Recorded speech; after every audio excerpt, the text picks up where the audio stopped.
If observation affects the outcome of experimentation, we need to understand what's involved in an act of observation. What are the determining factors to our relationship with the real? To what degree is experiential reality entangled with the real? It's not enough to deploy our instrumentation, watch for indicators caught up in the records, and then ask ourselves, what could these mean? We have to ask right up front, what's the relationship between the instrumentation and ourselves? Keep asking it, and above all, keep looking. Why? Because without a direct link with experiential reality gained through engagement, we won't understand what instrumentational records mean. I've done as much as I can to set out a plot line for this engagement in previous presentations that are no doubt viewed as being hopelessly inadequate. Here I want to show how the painter's mind can materialise in paintings, and how we might build upon this. For those familiar with the vision space story, you may want to skip forward 8 minutes while I set the context. We need to consider mind as distinct from the subject matter, or what the artist is seeing. We need to understand how the phenomenon of vision presents as the mechanism. The perceptual mechanism was not invented, it was required. So see if you follow. From the intuitive study of vision, I think we have to confront the realization that our visual manifestations of the environment have next to nothing to do with optical projection, and for very good reasons. The same can perhaps be said for the relationship between sound and audition, sense and smell. If we want to model awareness with all its efficiency and poignancy, we're going to have to set notional picture-based virtual reality aside and acknowledge the multidimensional nature of perceptual structure and how it's controlled. Why? Because the phenomenon of vision is a controlled hallucination, and it's time we got some handles on the role that the hallucinator plays. Our senses successfully embed us within the universe. And for any artificial stimuli to carry an associated immersive potential, it'll need to address the phase space characteristics driving perceptual awareness, and the role that mind plays in forming that relationship with the real. The critical realization has to be that our perceptual structure, which provisions multi-sense integration, has next to nothing to do with the processes operational in our current instrumentation. Vision is non-photographically rendered, with its primary structure being a three-dimensional field that we as biological systems generate, and which, within the terms of which, awareness develops. The question then becomes, how does this experiential field potential get there, and how does it relate to the universe we inhabit? To what degree is the hallucinator a function of the universe it inhabits? This field structure that characterizes perceptual structure must have a direct relationship to the real, to the nature of the physical world. It can't be an arbitrary construct. We see ourselves in relation to the real through the real. This special relationship embeds us into the universe. It doesn't isolate or separate us from it. So to my mind, the genus for the generated multidimensional field structure has to be contained within and developed in response to the raw information coming from the environment that we form a part of. We don't invent the fundamentals. We are not distinct from the environment. We are not mere third-party observers of it. So the genus for the dynamical system operational as perceptual structure has to reside externally within the universe and be present within light, and hence present internally within us as biological systems. We are talking the language of 1/f noise or pink noise, chaos, dynamical systems, phase space, attractors, attention, and implicit spatial awareness. It is from this basis that we are then able to extrapolate a facility for conceptual or explicit thought. So it's the frontline perceptual processes that are directly linked to the universe and not our conceptions about the universe, from which our instrumentation is designed and manufactured. Hence, experiential reality is the source, And instrumentation that derives from conception is only as good as our concepts about the universe. Our instrumentation is not of the universe. The suggestion is that the onset of light provides us with something that lies outside of our current conceptual understanding, so something that our instrumentation was not designed to detect. It's essentially blind to it. Why and how would we design something to perform a function that we have as yet no conception of? This is why it's dark. It's not intrinsically dark, it's dark because of our unquestioning reliance on the third-party approach we take to probing the real. We have put our experiential, direct relationship with the real on the back burner. It follows that if we want to get some handles on what is currently dark to our instrumentation, we need to better understand our sensory system as opposed to upgrade or upspec our existing technology.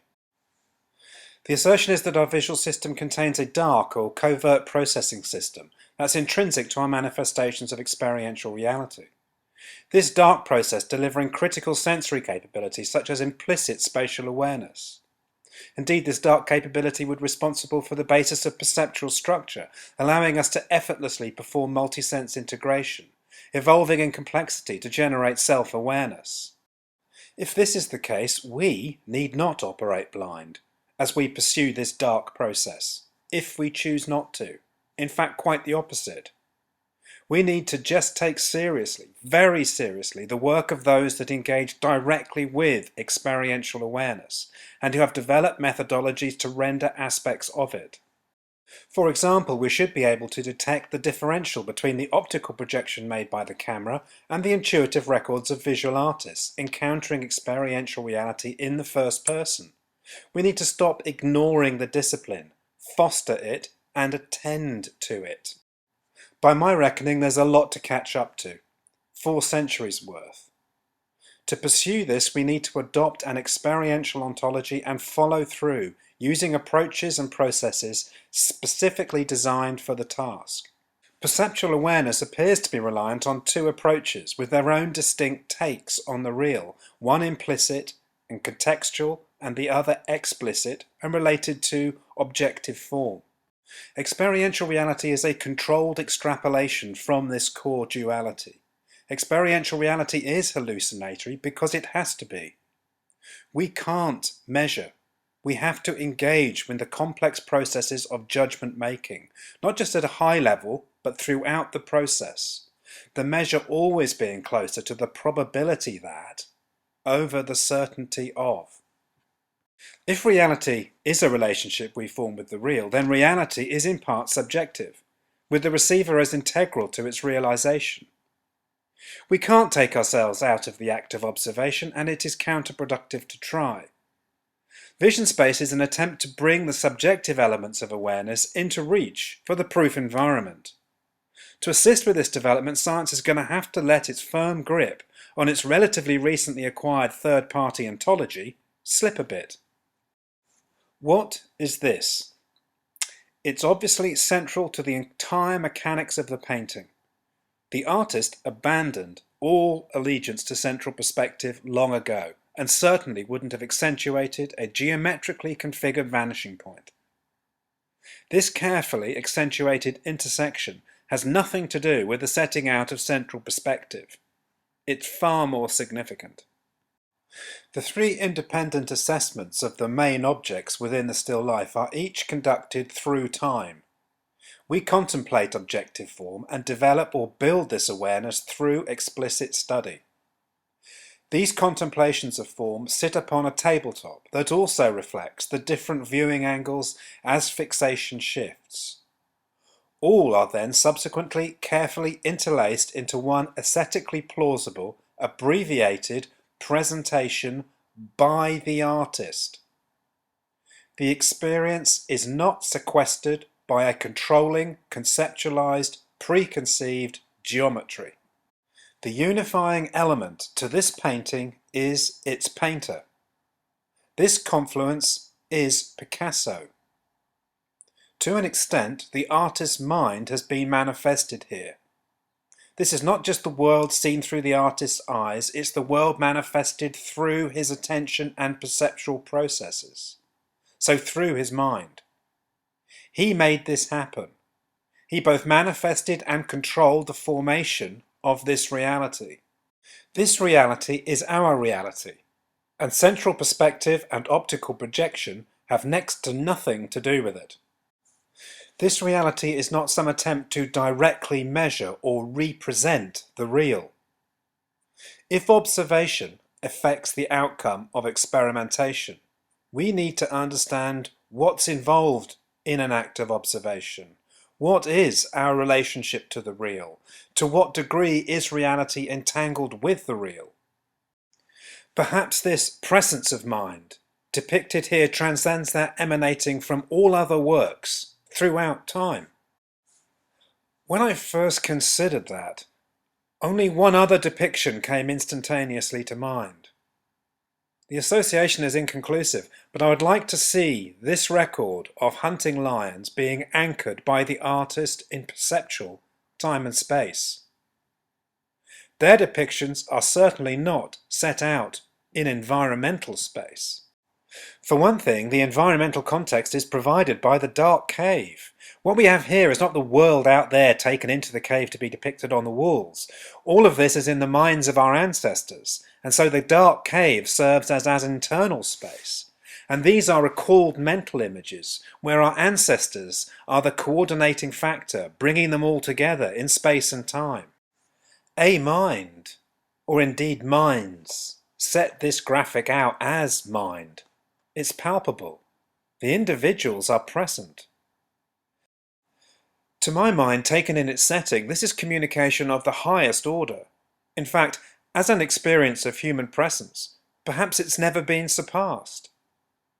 What developed on from here was our awareness of ourselves in the environment, but first we had to find ourselves.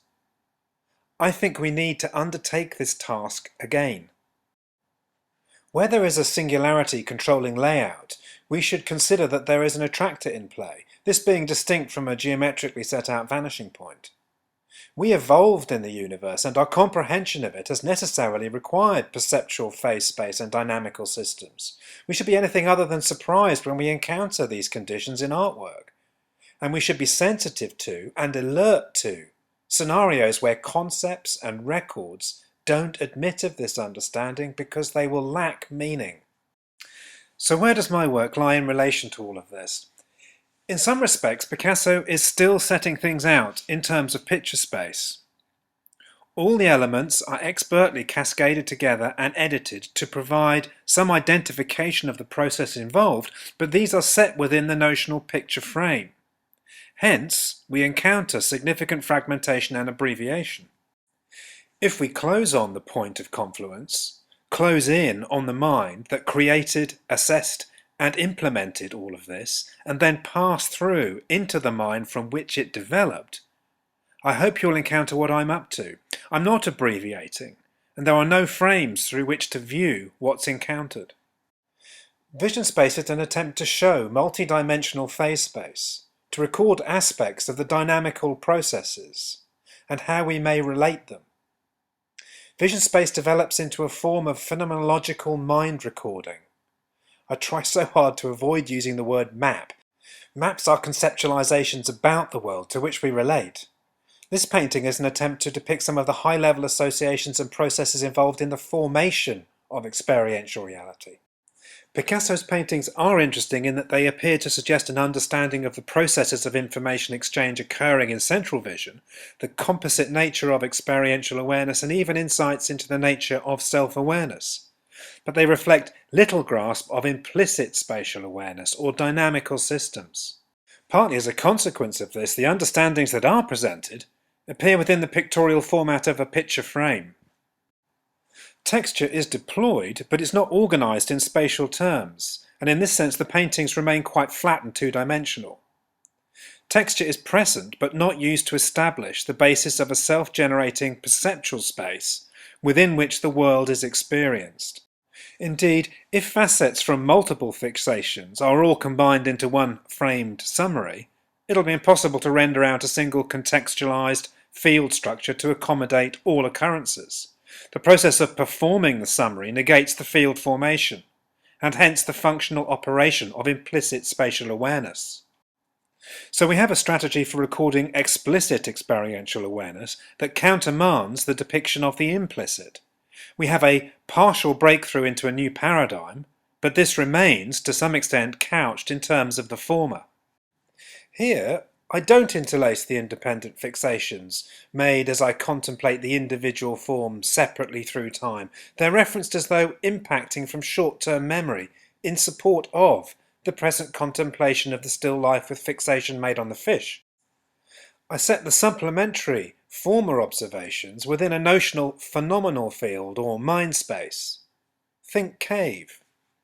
The supporting information is essentially present through recall, not detached from time now as studies. I thought about all these related issues as my painting emerged. The relevance of the Picasso and the cave painting are considered and so also appear in my painting as a bifurcation within experiential reality. So the implication is that I'm getting into and expanding out the singularity depicted in the Picasso and naturally occurring within the cave painting. I am presenting my mind's activities and not representing an edited and formatted summation taken from it. Where I've here just indicated two threads, many more attractors initiate and collapse as an observation process develops. The complexity building to provide the illusion of consciousness. The illusion is that we arrive at a state or level of awareness that's essentially buoyant. To my mind, human consciousness is characterized by its intensity, diversity, and range of bifurcations, i.e. by its complexity. In this sense, the particular characteristics are unique to us, but with the involvement of dynamical systems being ubiquitous across many life forms. As successful biological systems, these other life forms will no doubt consider themselves conscious in terms of their own umwelt. If we can take these understandings, including the realizations about the nature of implicit spatial awareness, and apply them as we make attempts to observe the real, especially at remote scales, then many of the paradoxes that our instrumentation present us with through their records will disappear. We should be able to come to terms with what's required to work with and get some handles on that which is currently characterized as being dark. It's unlikely that the ontology that spawned the concepts, processes, and instrumentation deployed thus far are going to manifest this. In fact, to my mind, that's a roaring certainty.